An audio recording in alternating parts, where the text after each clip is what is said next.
Buenas noches.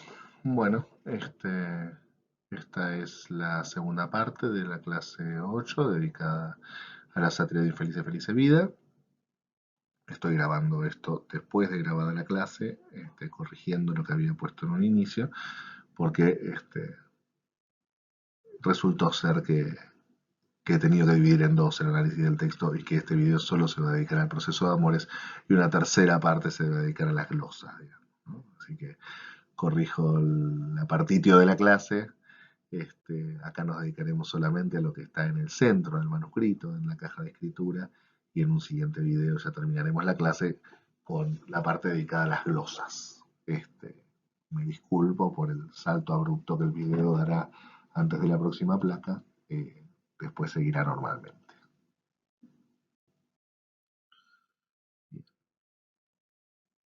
Como verán, esto ya apareció en algún momento en la primera clase, aparecen una serie de términos en mayúsculas.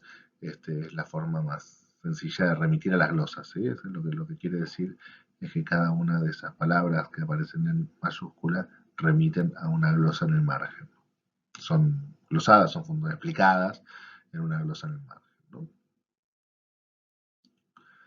Dice el principio del texto: metida, destrozada en la muy tenebrosa cárcel de servitud, llena de amargura y de desesperación mi franca voluntad, despojada de libertad que a ella tanto como a su ser pertenece, en el mes del César, día de Lucina, a la hora que el radiante Apolo, bañado en las Hesperias ondas, con sus doradas crines, la rica posada de Neptuno a alumbrar comenzaba, con altas gridas y voces discordes, las parleras aves buscan el reposado aloje, ¿no?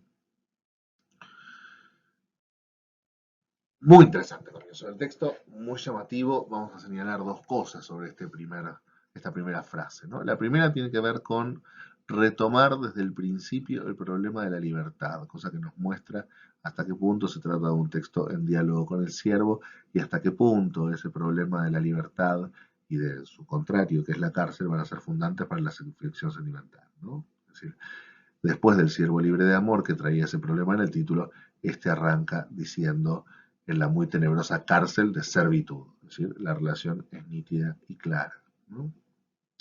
La segunda cosa que quisiera señalar es un fenómeno propio de la sátira que probablemente ilustre lo que decía en la clase anterior cuando decía que el texto está construido este, para incluir ad hoc una serie de términos que justifiquen las glosas.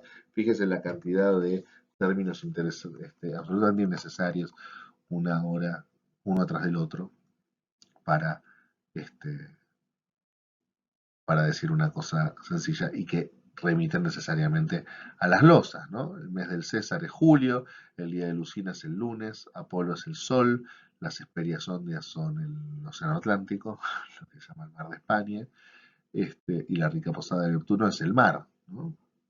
Entonces lo que dice básicamente es un lunes de julio a la hora en que el sol se pone sobre el Atlántico, es decir, al atardecer, sobre el oeste,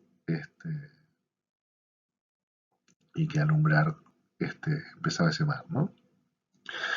Eh, la, la otra cuestión que me interesa mostrar y que me parece un hallazgo de esta frase y que tiene que ver a veces con la complejidad sintáctica y con los modos de expresar es cómo la utilización de una sintaxis latina, sobre todo una propiedad de la sintaxis latina que es muy cara al gusto del condestable, que es la abundancia de los modificadores de núcleo oracional, de lo que en la lengua latina podría llamarse ablativos absolutos, la construcción particular, este, permite que efectivamente sea uno de esos modificadores, sea el ablativo absoluto, que se relegue la situación del enamorado. Si ven esta frase, que le hacen el análisis sintáctico, que no es sencillo, van a ver que el sujeto y el verbo principal están al final, cuando dice las parleras aves buscan el reposado aloje. Lo que falta, lo que ocurre en esta frase, es que las aves cantantes buscan dónde reposarse, ¿no? Y todo lo demás, incluyendo la situación de servitud y destrozo y tinieblas la que está sometida a la voluntad del narrador, es un ablativo absoluto, es una descripción de la situación en la que eso ocurre, ¿no?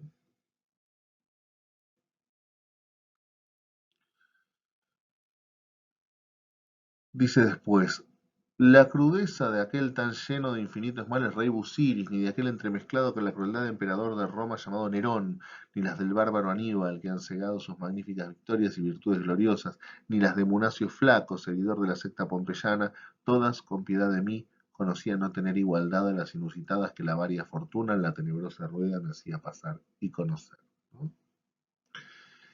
Vemos acá varias cosas que me interesa resaltar. La primer lugar es el nivel de la hipérbole, ¿no? Es decir, lo que está diciendo es todos todo el sufrimiento que provocaron el rey Busiris, que es un personaje del mito de Hércules, ¿no? Nerón, Aníbal y Munasio Flaco, que es un personaje particularmente cruel que aparece en Valerio Máximo, todo el dolor que produjeron estos eh, verdaderos horrores de la crueldad, todos juntos son menores que lo que la fortuna me está haciendo a mí, ¿no? Fíjense que una vez más lo que está pasando acá es cómo se usa este recurso de la numeración para justificar la glosa, ¿sí? Es decir, lo que se hace es decir en una frase algo que implica una larga enumeración y la enumeración permite en una frase breve incluir 5 pasajes que deben ser glosados. Y una de las cosas que pasan de acá de manera muy interesante es el uso que se le da a Valerio Máximo, ¿no? Es decir, lo que encontró Valerio Máximo, vamos a decir rápidamente, es una suerte de ejemplarios. Es una colección de anécdotas que ilustran una categoría moral de manera hiperbólica y que están agrupadas precisamente en función de eso, ¿no? Es decir, un capítulo sobre la crueldad y en la crueldad aparecen, reducciones no porque pertenece a la mitología, pero aparece Nerón, aparece Aníbal, aparece Munasio Flaco, aparece Crespini de Logrides, que va a mencionar después el texto, inmediatamente a continuación, como ejemplos de crueldad. Y lo que hace efectivamente la sátira es servirse de ese acervo, ¿no? Es decir, es como, no sé si vieron que en Internet actualmente hay como reservorios de citas célebres. Entonces, son páginas donde vos decís, quiero poner un epígrafe para un trabajo que estoy haciendo.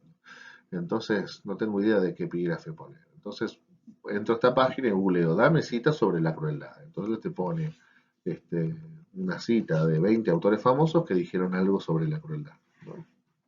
Bueno, esto es exactamente lo que es Valerio Máximo, ¿no?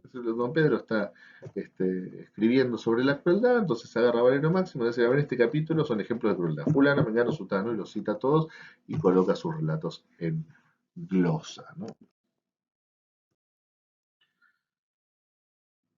Y sigue diciendo, oh soberana fortuna, aversadora de todo mi bien, tú con sutil cautela has ordenado que los dos contrarios se asuntasen, porque mi rabiosa pena fuese llegada al mayor grado de penar que decir ni pensar se puede.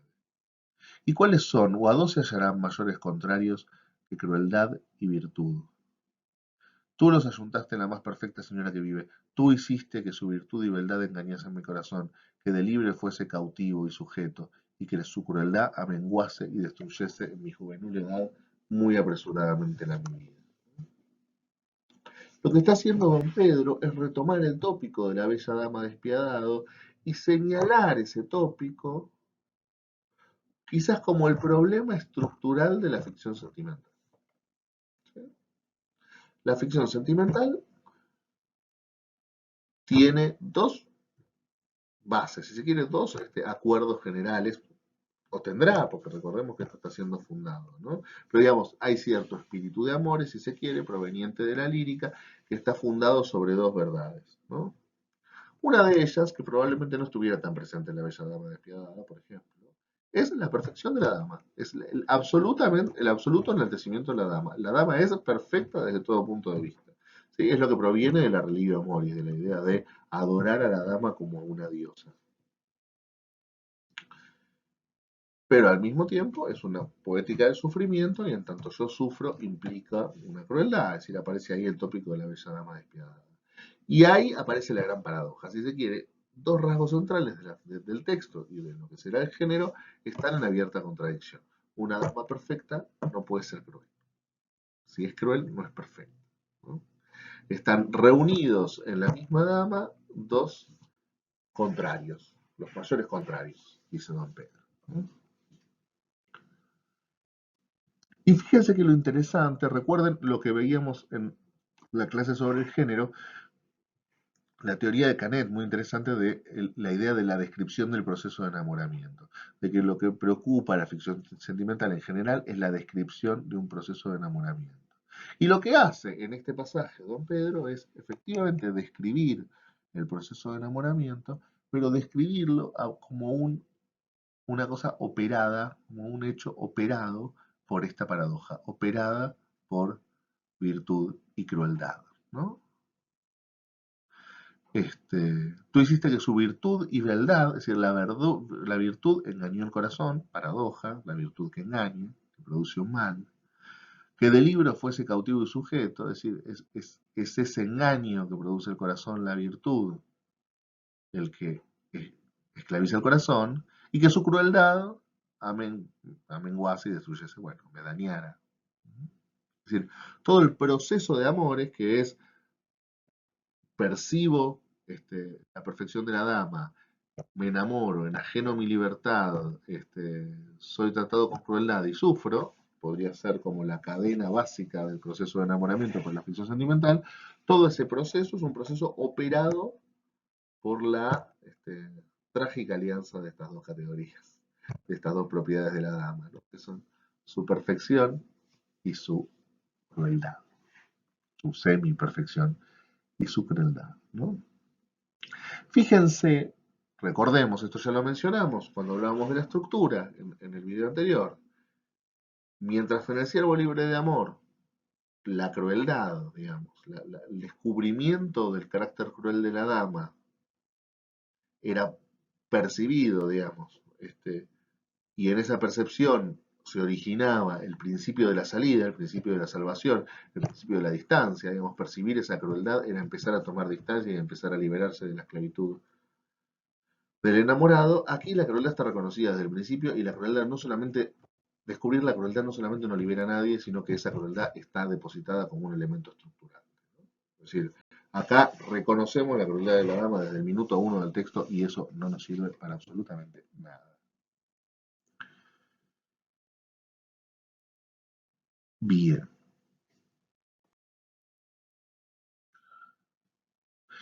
¿Qué te puedo decir? Salvo el más malaventurado de los nacidos, pues tú pena quieres, le dice discreción, ¿no? Recordemos que en el Siervo Libre de Amor, discreción aparecía para decir, ¿por qué te convertís en esclavo cuando eras libre? ¿Y por qué cambiaste de opinión contra el amor, con lo mal que lo trataste, ahora se va a vengar de vos, ¿no?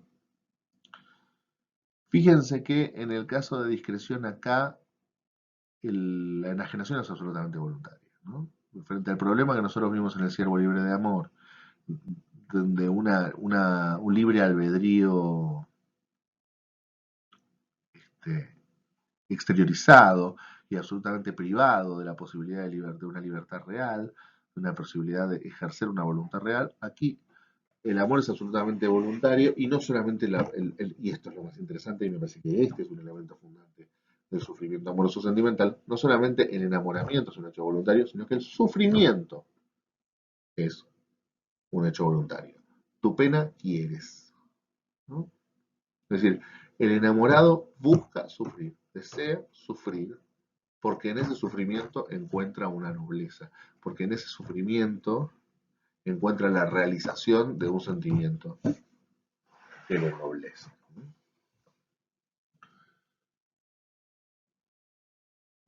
Bien. Engañado hombre, tú no oíste decir como Cayo Plaucio no mide, esto le dice discreción, ¿no? Murió por causa de amor, es muy terrible muerte, ni cómo aquel Píramo natural de la ciudad de Babilonia con la cruel espada dio fin a dos vidas, ni has leído cómo aquel Marco Plaucio se dio la muy temedero llega, ni cómo Ardalier en la sangrienta espada se ensangrentó y al homicida ayuntó en un homicidio, ni has tú sabido cómo el nuestro Macías, inflamado en las venéreas llamas, alegremente se ofreció a muy apresurada muerte, cuyas vidas y fines a ti no deberían ser ocultas ni peregrinas. Y pues sin ventura nacido, siguiendo tan continuamente tantas crudezas y penas, ¿no piensa hacer otro de estos? Fíjense que en el alegato de discreción estamos frente a ejemplaridad lisa y llana. ¿Sí?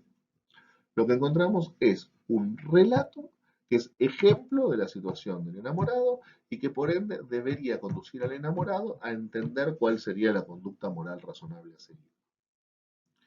Lo único que le falta a todos estos ejemplos, a Cayo Plaucio Unida, Pírame, Marco Plaucio, Arraldieri y Macías, lo único que le falta a todos ellos para ser ejemplares y llanos es el relato. Lo único que falta es que se cuente su historia. Que la primera característica del ejemplo es ser narrativos, de ser ejemplos narrativos. Y lo único que falta en este pasaje que yo estoy leyendo es la narración perteneciente a todos estos personajes. Que por supuesto en realidad no falta, está presente en las glosas. Entonces, me parece que este pasaje muestra claramente cómo el funcionamiento de la glosa narrativa está relegado al margen, está fuera del texto, el texto funciona sin ella, pero al mismo tiempo cumple todas las funciones muy propias del texto medieval como si estuviera dentro. ¿No?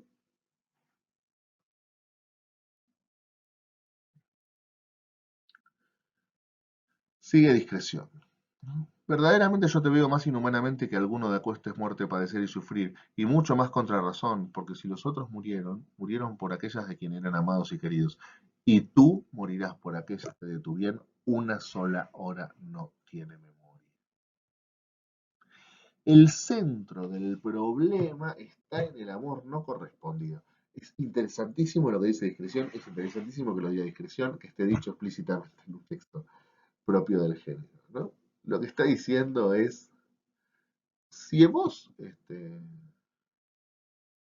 efectivamente fuera Sardalier, digamos, ¿no? Digo, de todos los ejemplos que ahí están citados, el que a nosotros nos importa, digamos, si efectivamente fuera la historia de dos amadores, si efectivamente se tratara de una historia de amor trágico, como Tristán y Isolda, como la muerte de Arturo, como la muerte de Arturo en Lancelot y Ginebra, digamos, si efectivamente lo que encontrás es una historia de amor que se encuentra frente a la tragedia, bueno, sería otra cosa. Y yo creo que tendremos que leer, ese sería otra cosa, como sería otro texto, sería otro género, sería otra forma narrativa, sería otra forma literaria que no es la que aquí nos ocupa. El problema es que encima estás así por alguien que no te da pelota. Y eso es lo que funda una textualidad completamente diferente. Completamente diferente. Y a partir de ahí se sella como un rasgo de la ficción sentimental. ¿No? Es, salvo por honrosas excepciones que vamos a ver, la particularidad del sufrimiento amoroso de la ficción sentimental tiene que ver con el sufrimiento interno, con el proceso interno de un enamorado al que no le dan pelota. Y que esto también implica esa falta de narratividad, ¿no? Porque en general que no te den pelota no construye relato, no construye acción.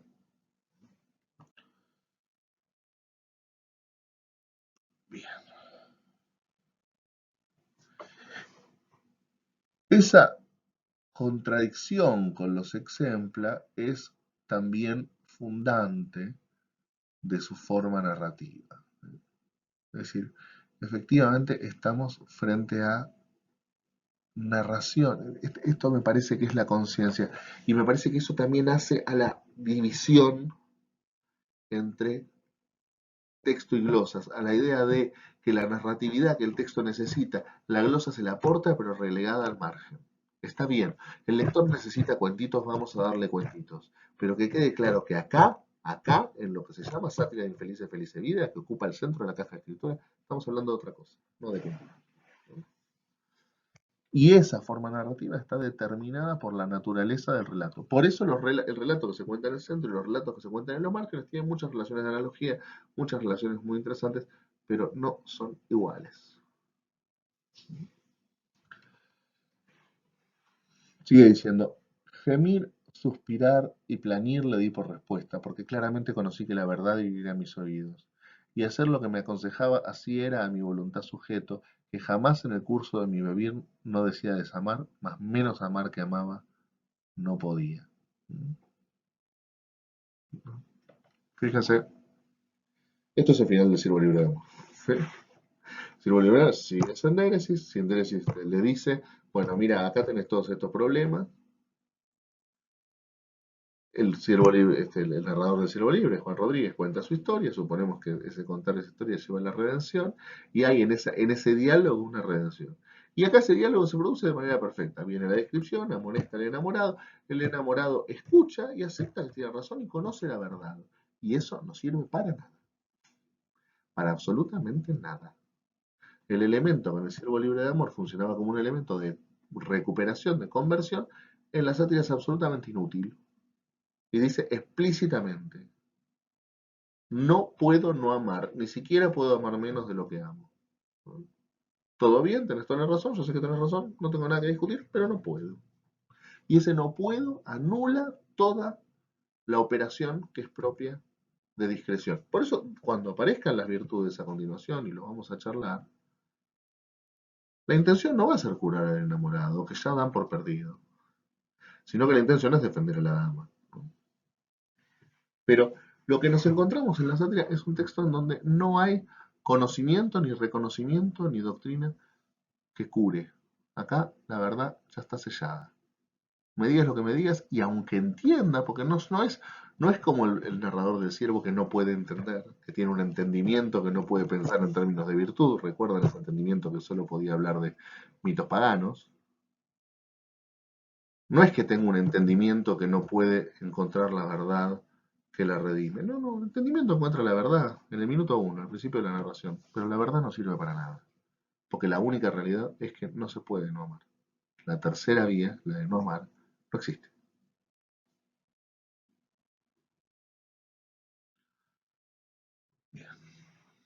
Y, subyugado a la persuasa demanda, caí en tan esquivo y ahincado pensar que de mí mismo no me recordaba.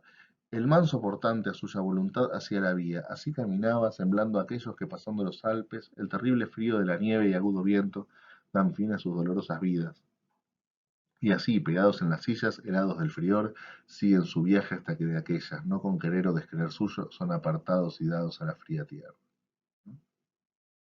No sé si recuerdan, en el Siervo Libre de Amor había un pasaje en el cual el enamorado, ya errando, ya apartado de la segunda vía de la desesperación, pero encontrando un camino que no encontraba, entraba en una nueva forma alegórica, que es lo que yo llamaba una topografía de las potencias del alma, ¿no? Es decir, una idea de donde la geografía por la que transita esa instancia alegórica representaba la psique del enamorado. Y ahí hablaba de los Alpes de mis pensamientos. Realmente no creo que sea casual que donde está empieza diciendo, y subyugado a la pensosa demanda, caí en tan esquivo y hincado pensar que de mí mismo no me recordaba, y ahí pasando los Alpes. ¿Sí? Ese pensamiento es un pasar los Alpes, y ese pasar los Alpes está descrito como la mayor aridez, como la mayor intransitabilidad, como el paisaje más hostil e intransitable posible. ¿No?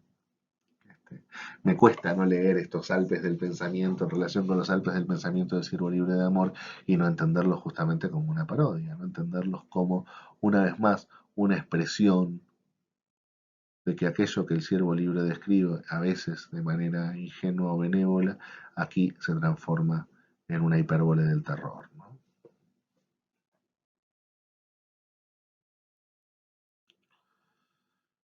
Y viéndome tan lejos do partiera, moví contra un arboledo bien poblado de hermosos y fructuosos árboles, por a mi pasado afán un poco dar reposo.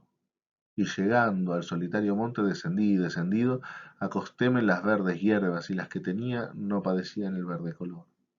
Allí las gridas, allí los alaridos, allí los suaves cantos de las silvestres aves hacían gran sonido.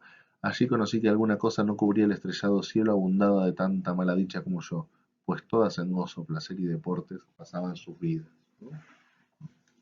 Y fíjense que lo que vemos acá es la absoluta futilidad del locus amoenus. Hay una separación de el condestable de la oposición retórica entre el locus amoenus y el locus horridus, ¿no?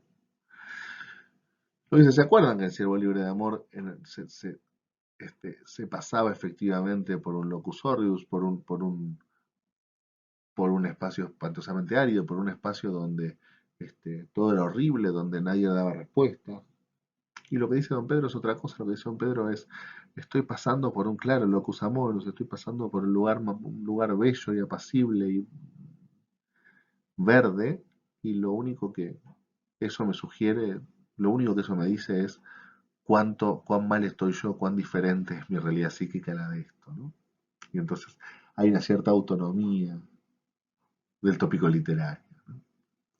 Fíjese, de hecho, que en la referencia a las aves que cantan parece una respuesta concreta al ciervo libre de amor, que ponía el hincapié en las aves calladas, ¿no? En las aves que no cantaban.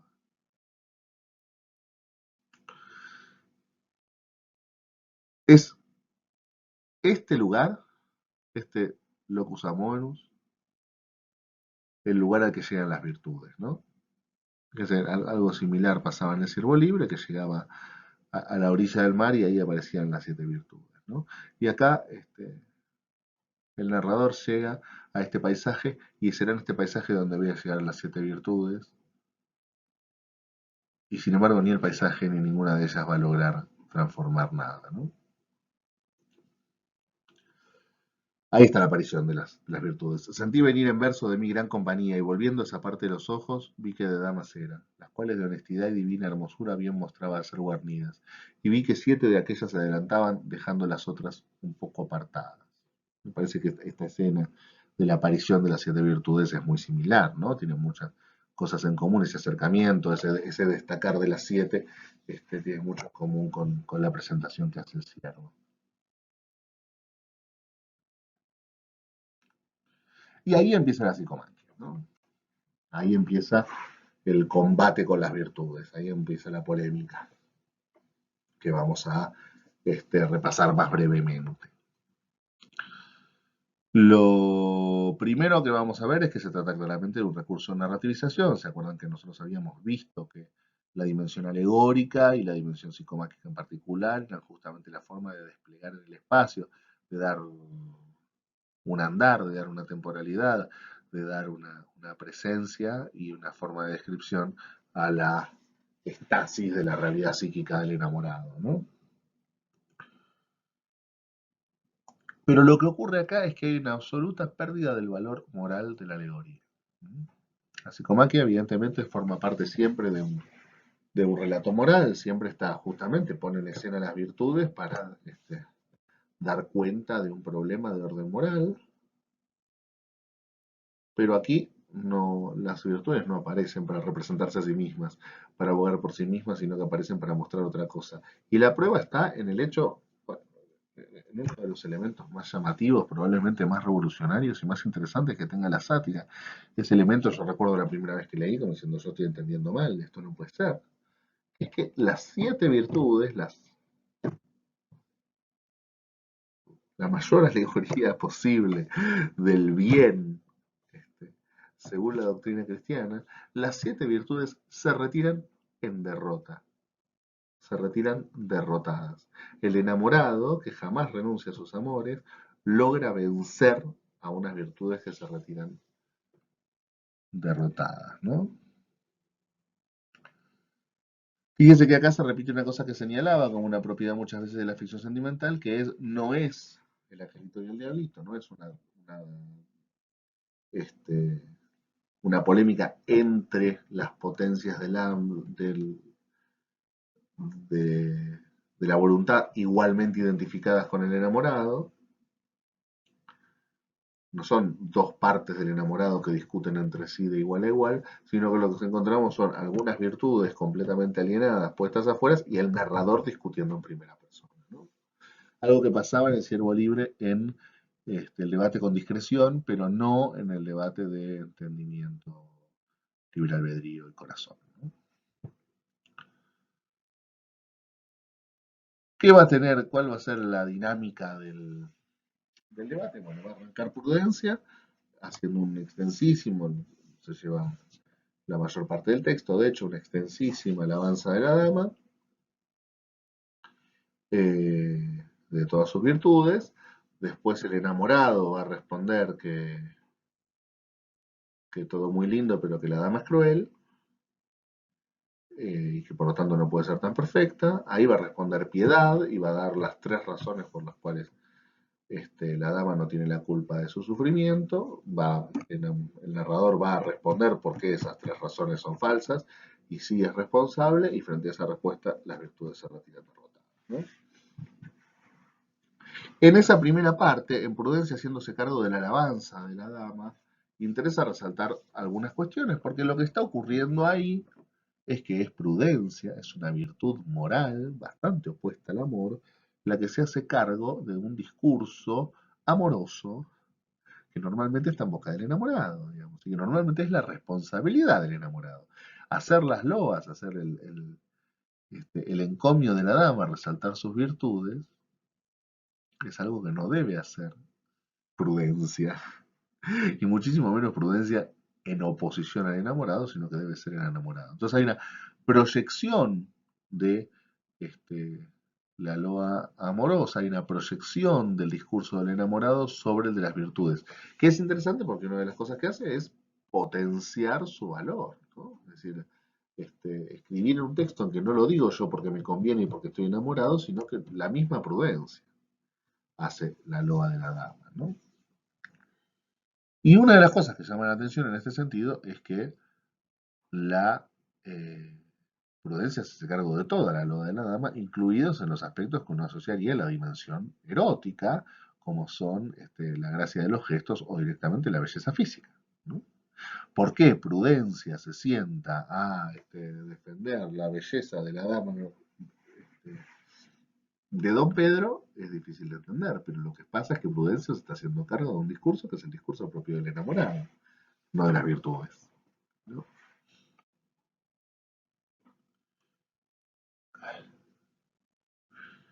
Fíjense que ahí lo que aparece también es una contradicción que uno puede comparar con lo que describía Leonardo en relación con el texto de Pareto Reyes. Recuerdan que el texto de Pareto Reyes terminaba con una loa a la dama, este, diciendo, bueno, porque todas las mujeres son malas, pero vos no, vos, mi dama, no, vos sos buena y sos mejor que todas ellas. Hay un gesto de contraponer, hay un gesto de lidiar con discursos opuestos, que uno podría decir que acá está apareciendo a la inversa, ¿no? Es decir, la, la, la excepción con la que es narrada la virtud de la dama, este, no es una compensación como en el caso de Pareto Reyes, sino que funciona a la manera de un refuerzo, ¿no? Y un refuerzo fundado precisamente sobre una contradicción. Tenemos a un enamorado que como autor hace el máximo elogio de la dama, pero que como personaje es el que se ocupa de criticarla, ¿no?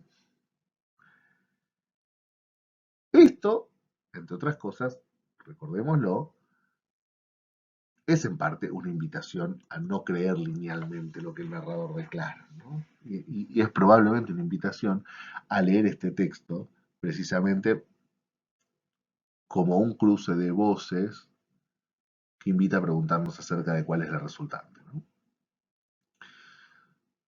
Eh, el otro elemento que llama la atención es que aparece, si se quiere, un hecho fundante de la religión moris dentro del género, que es que cuando, cuando Prudencia haga la alabanza de la dama, la va a hacer comparándola con Minerva, con Diana, con Venus, con Juno. Y en este sentido la va a estar comparando como una diosa, pero además la va a estar comparando con una diosa pagana, ¿no? Recuerden cuando el Siervo Libre se disculpaba por hablar de los dioses paganos y decía que no era ningún mérito, y de hecho el único que efectivamente hablaba de los dioses paganos era Entendimiento en su momento de alienación y solamente para hablar del infierno. Bueno, acá es la mismísima Prudencia la que pone a las diosas paganas como ejemplo de virtud. Sobre todo como ejemplo de virtud. Hay efectivamente, evidentemente, una transformación.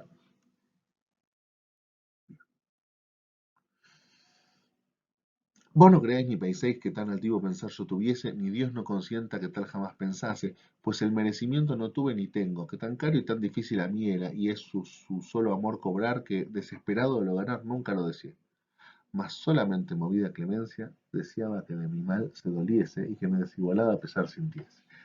Cuando piedad responde las tres razones por las cuales el enamorado se equivoca en acusar crueldad, una de las razones es, si ella se enamorara de vos, que es lo que vos querés, perdería su virtud, ¿no? Y Don Pedro responde, pero vos estás loca, ¿cómo se te ocurre pensar que mi intención era que se enamorara de mí y perdiera esa virtud? Nada más lejos de mí. La posibilidad de que ella me ame es tan remota y absurda que yo ni me atrevo a considerarlo.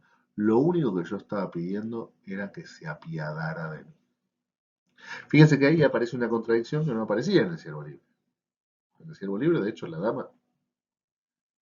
este, había entregado su amor y efectivamente uno puede entender que el narrador lo que quería era recuperar ese amor.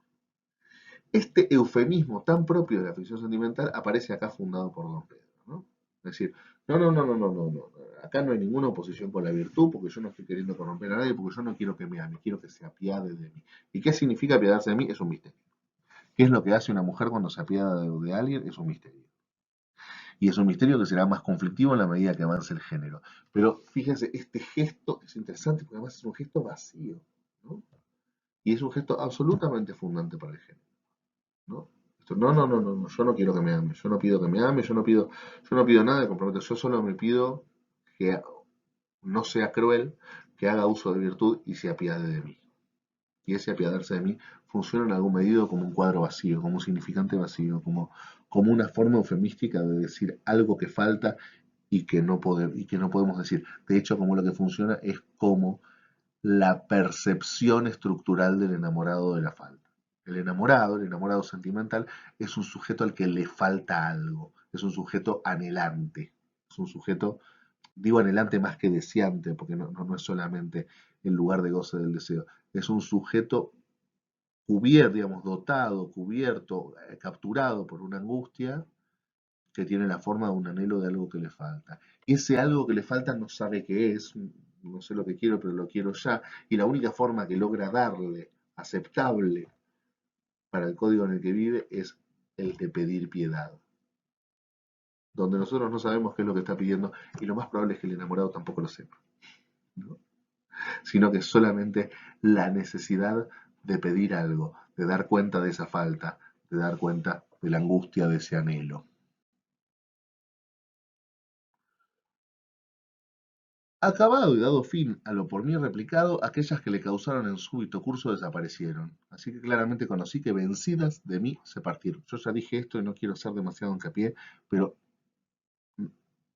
no, no quiero que pierdan de vista lo disruptivo que es para la escena literaria el hecho de que lo que se cuente acá es la historia de un debate con las virtudes en el que las virtudes se retiran derrotadas. Es realmente disruptivo. Es realmente disruptivo. Hay acá un gesto sumamente osado y sumamente interesante de parte de Don Pedro, ¿no?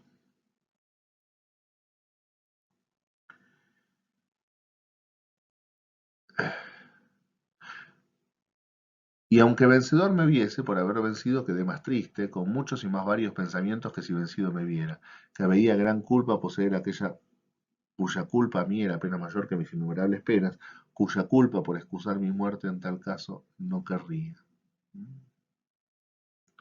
Y dice, qué interesante, ¿no? Es decir, yo gané la discusión. ¿Y ganar la discusión qué significa? Significa que demostré que mi enamorada es cruel, pero lo que yo quiero es el bien de la dama.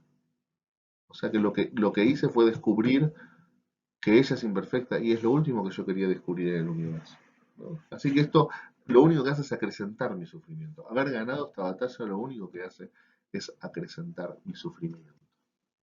Y esto es lo que justifica el paso a la acción, ¿sí? Esto es lo que justifica el paso a la acción. En la medida en que mi sufrimiento ya no está ya no surge. En el momento en que yo llego a la conclusión de un sufrimiento que ya no surge de lo que la dama no hace por mí, sino que surge de lo que yo puedo hacer por ella, porque ella es la que sufre la falta de su perfección, eso implica que yo puedo mover a la acción. Es decir, si mi sufrimiento ahora no se debe a que yo sufro, sino que a que la dama sufre de su propia imperfección, entonces yo puedo salir de la estasis y pasar a la acción. ¿Y cuál es pasar a la acción? Reprimirla. Decirles no podés ser tan cruel. Ganate tu corona de perfección siendo piadosa, ¿no? ¿Y cuál forma tiene esa reprimenda? ¿Qué forma tiene el paso a la acción en los primeros textos de la ficción sentimental? La composición de un poema. Como yo había dicho, creo que en la primera clase uno podría entender los primeros textos de la ficción sentimental como toda una narrativa que si mirada desde afuera lo que vería es a un hombre que llora, llora, llora, llora, llora, y lo único que hace es llorar, silencio y quieto, hasta que en algún momento el único cambio en esa estasis, en esa situación estática, surge de que agarra una pluma y se sienta a escribir un poema, ¿no? Eso es el paso a la acción.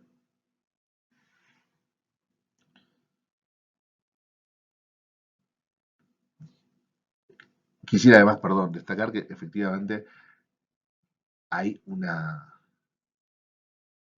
no solamente es revolucionario el hecho de las virtudes derrotadas, sino que además es el momento donde está claro que la sátira es una respuesta al siervo libre, ¿no?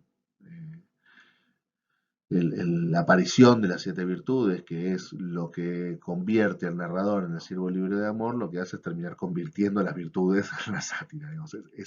Es don Pedro el que convence a las virtudes de que están equivocadas y no viceversa. Y esto es la inversión completa de la lógica del siervo libre y lo que es una afirmación de la potencia del amor. El amor es un hecho tan potente que hace incluso que venza, que un simple enamorado venza a las siete virtudes.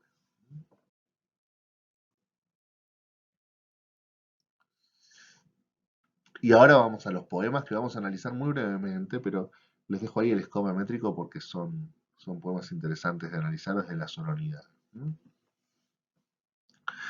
Los poemas, no sé si decir que son dos o que es uno, me parece que hay un juego con esa duplicidad, efectivamente, diría que es un poema extenso, este, pero claramente dividido en dos partes simétricas que dialogan entre sí.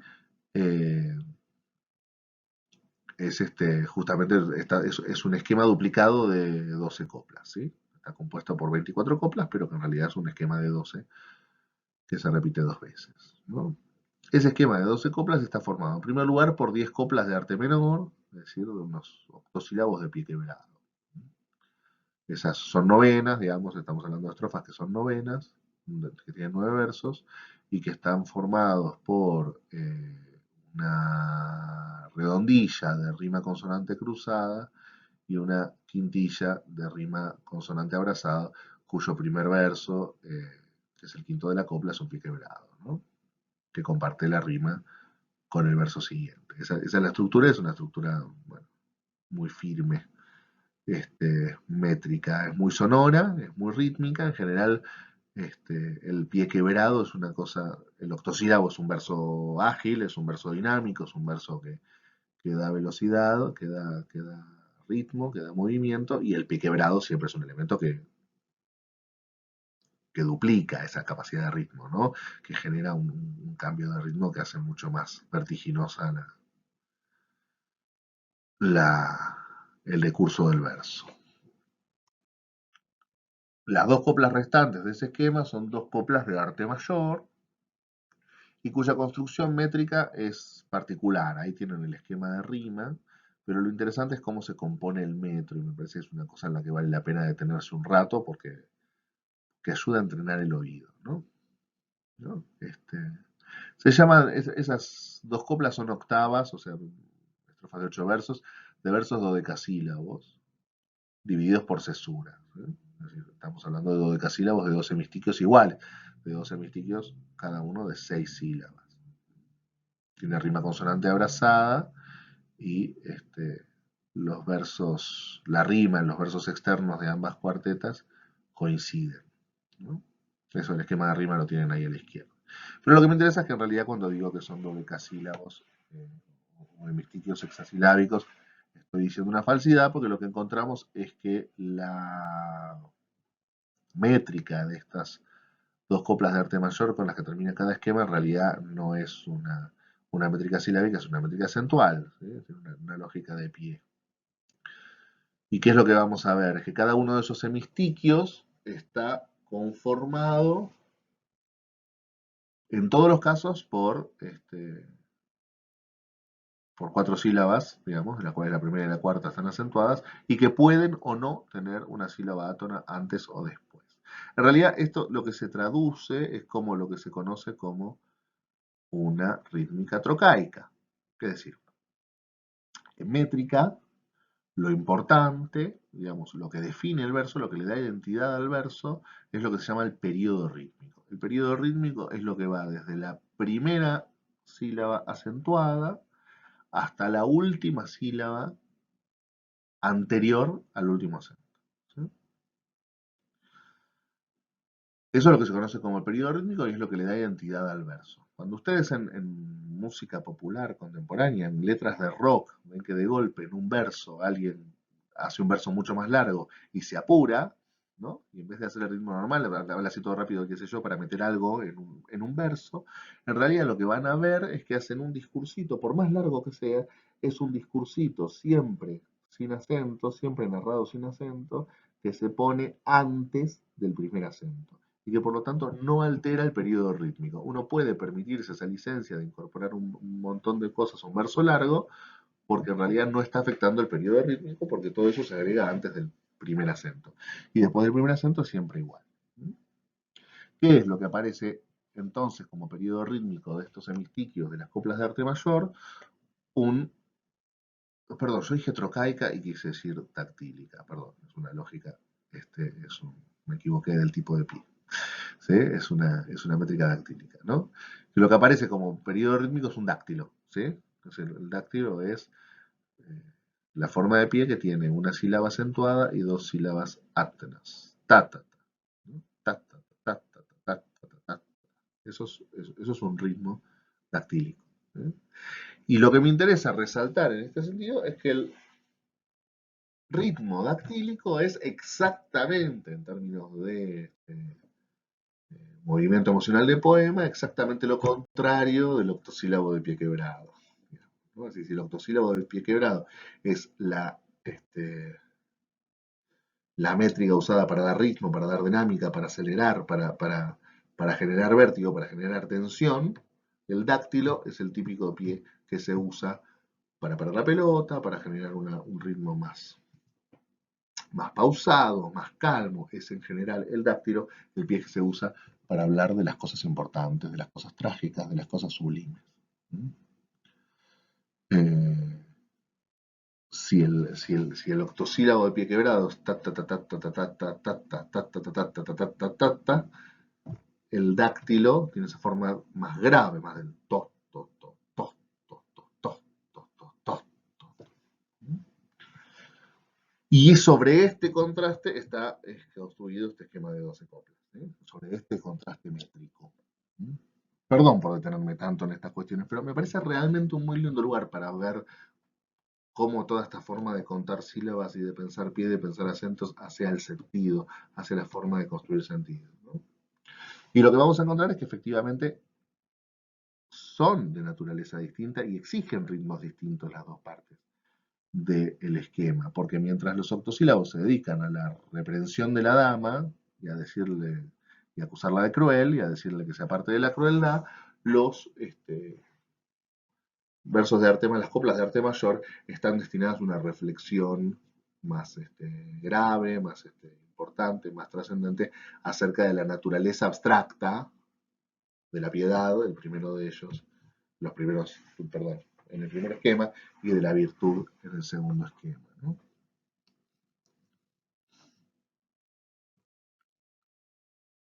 En general, algunas observaciones sobre el poema en términos de sentido. bueno, ahí aparece la diferencia de naturaleza entre las novenas y las octavas. Lo que vamos a ver también es que entre el primer grupo de novenas y el segundo grupo de novenas hay una diferencia de tono muy clara, ¿no? El primer grupo de novenas es claramente más agresivo, ¿eh?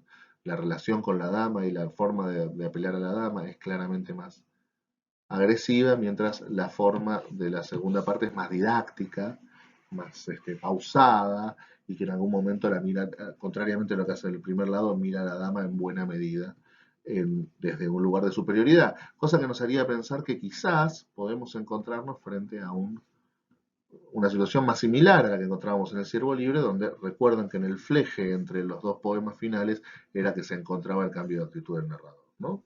Y efectivamente, mientras las primeras 9 coplas sangran por la herida, digamos, perdón, las primeras 10 novenas, quiere decir, sangran por la herida, mientras están exponiendo una agresividad, que es una reacción este, violenta al sufrimiento, este, que se parece más al tono desesperado del texto de la sátira, las, el segundo esquema, las 10 novenas del segundo esquema, están en un tono más calmo, que es más parecido al de las glosas, ¿no? En esta contradicción que nosotros planteábamos entre dos situaciones del yo narrativo.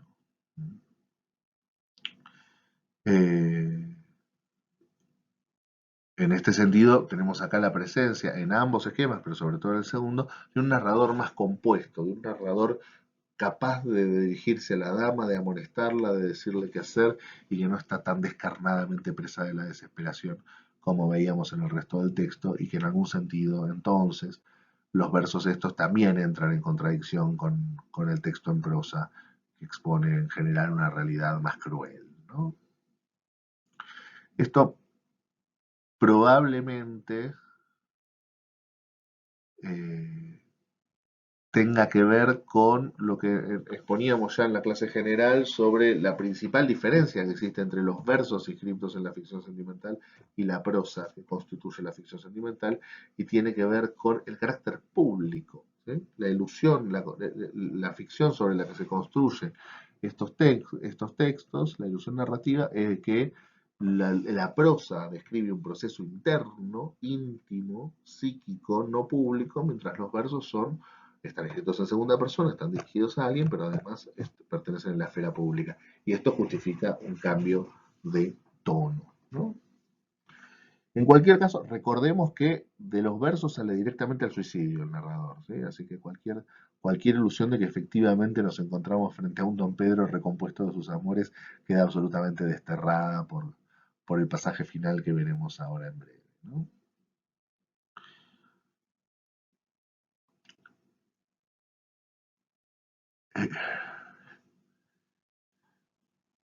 Bien.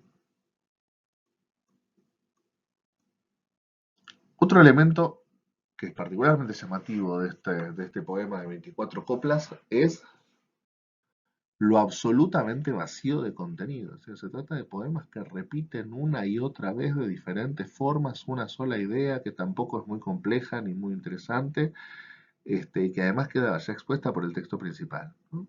Es decir, dicen una vez que la dama sea piadosa, que no sea cruel, que la piedad es buena y la crueldad es mala, y que para ser perfecta tiene que dejar de ser cruel y empezar a ser piadosa, y lo dicen así una y otra vez.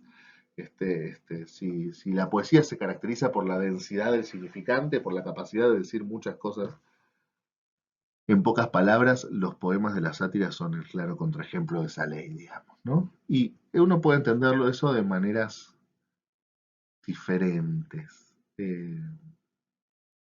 Por supuesto, hay una sencilla explicación que es pensar que Don Pedro era muy mal poeta, ¿no? Y que esa es la única explicación necesaria. Pero me parece que lo que podemos entender también es que es algo que está implicado en la relación entre texto y entre los versos y el texto principal, ¿no? Es decir, si entendemos la situación alegórica, especialmente, digamos, la descripción del proceso de amores que es propio de la ficción sentimental, como un amplificatio de la poesía, ¿qué lugar le queda a una poesía cuya temática ya fue amplificada? Digamos, ¿qué es lo que le puede quedar por decir? ¿Qué es lo que le puede este, quedar por agregar? ¿Qué densidad puede proponer en un universo que está marcado justamente por lo contrario, está marcado por la amplificación? En ese sentido, parece que la forma de la poesía, podemos encontrar, por lo menos acá y estudiarlo en otros lados, que la forma y la función del verso cambia, se transforma en otra cosa, en el momento en que su sentido ha sido ya expuesto de otro modo que es en buena medida contradictorio, ¿no?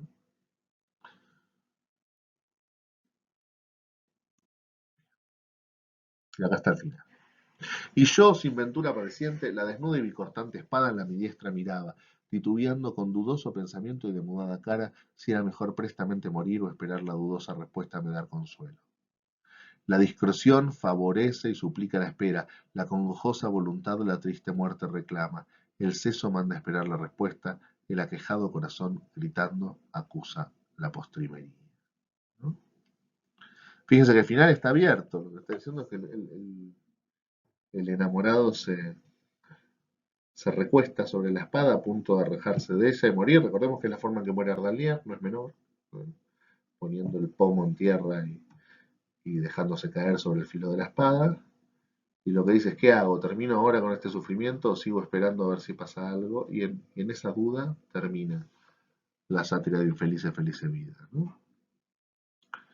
Es muy interesante ese final abierto, también un hecho revolucionario en términos narrativos, sumamente apasionante, me parece uno de los lugares más meritorios de la sátira.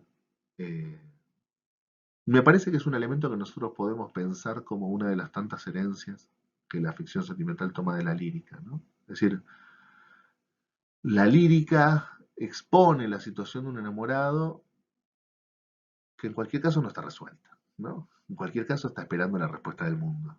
Y lo que nos pone, lo que nos presenta la sátira es eso, a un enamorado, a un poeta, a alguien que acaba de terminar sus versos, de hecho, que ha alargado sus versos al mundo, que ha tirado su botella al mar y que está esperando saber cómo el mundo responde. En ese sentido, la situación del enamorado sigue siendo la situación del poeta, sigue siendo la situación del yo lírico, ¿no?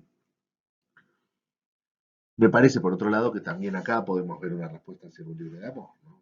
Sin lugar a dudas, me parece que lo que podemos encontrar efectivamente es que ese final abrupto de Sirvo Libre de Amor, esto lo dice muy claramente Vera Castro-Lingle en el artículo que tienen ustedes de bibliografía obligatoria, pero también Louis Haywood en un artículo muy interesante.